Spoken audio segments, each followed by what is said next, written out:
Our White Lions of Chrace, infantry version, any good in patch 6.1.3. And if I got that pronunciation wrong, well, sorry. Once an immensely maligned unit, we're going to go over its default state, though a certain lord can certainly boost them. This is the madness of my method. We see what something can do for everyone, at least at first. Is it any good? Let's find out. Recruit for 800 gold and 200 upkeep. On ultra scale, you get 100 entities, 7500 health, so 75 health per elf. It rhymes. Armor of 90 is pretty high, but Zippo for shields. However, missile resistance of a whopping 30%, effective from all directions and against magical attack and whatever, is going to slow the pace of their destruction from being shot, and that's nice. Remember, it diminishes damage, it doesn't block damage. Leadership 75 is good and is equal to Silver and Garb. Speed 33 and charge speed 40 are equal to Spearman and Silverin, meaning that armor does weigh them down, but not so much that they can't overcome it.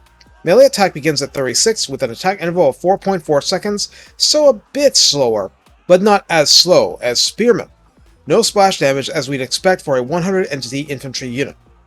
Melee defense is only 28, but we'll come back to that. Weapon strength 34 is split base 9 and armor piercing 25, so this is your straight up high elf great weapons unit, bashing armor like nobody's business. Thing is, there is no bonus versus infantry for this variety. Charge bonus of 18 is very respectable, especially since we've seen it at a pedantic 4 for other infantry in the roster so far, and mass is a hefty 150.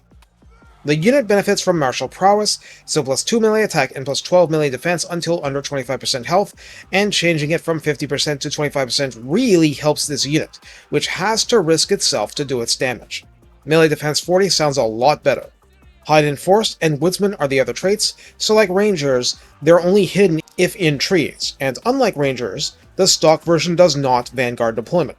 In the Redline skills, this is our first user of Master Strategist, which at 3 pips provides melee attack plus 6 and melee defense plus 6, and while that's a bit boring, it's also immensely valuable for this unit. Moreover, at rank 7 they benefit from Immovable Force, so that's plus 5 more melee defense, plus 12% more weapon strength, and 15% spell resistance to boot.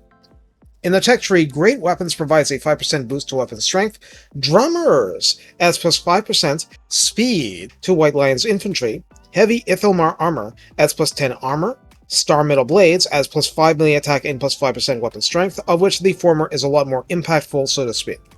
Elite Champions grants plus 2 to recruit rank, and Friends in High Places drives upkeep down 5% and recruitment cost minus 10%. In other words, they make you sweat to repeat boosts for lesser units for this more elite one later in the tree.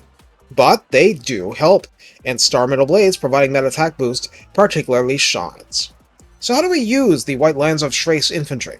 Well, you use them as line breakers, as mulchers of armor, as brutalizers of spear infantry generally, although they're not the perfect ones in that role, and since they have no bonus versus infantry or large, you should consider them equal opportunity mashers. Empire Knights? Mash. Storm Vermin? Mash.